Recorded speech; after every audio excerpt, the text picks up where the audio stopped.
ഒരു ഹിന്ദു മുസ്ലിം love story പറഞ്ഞാൽ കൊള്ളാമെന്ന് മനസ്സിലൊരാഗ്രഹം തോന്നി. പ്രണയം എന്നും ക്ലീഷയാണ്, എന്നും പൈങ്കിളിയാണ്. ഇത് ഷെഫീഖ് ആൻഡ് ഗാഥ. ജാതിയുടെയും മതത്തിന്റെയും വേലിക്കെട്ടുകൾക്കപ്പുറം രണ്ട് ഹൃദയങ്ങൾ ഒന്നാവുന്ന ഒരു കാഴ്ച. നീണ്ട 6 വർഷമാണ് സുഹൃത്തുക്കളെ ഈ ഒരു നിമിഷത്തിനായി അവർ കാത്തിരുന്നത്. ആ വീട്ടുകാരുടെ സമ്മതത്തിനായി.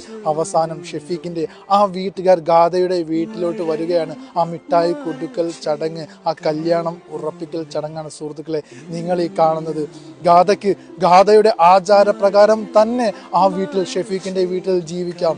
അതുപോലെ തന്നെ ആ ഗാഥയുടെ വീട്ടിൽ ഒരു മുസല്ല അവനായി, നിസ്കാരത്തിനായി അവരും കരുതിയിട്ടുണ്ട് സുഹൃത്തുക്കളെ.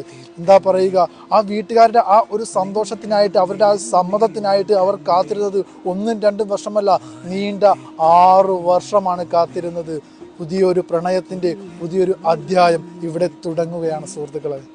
നിന്നോളം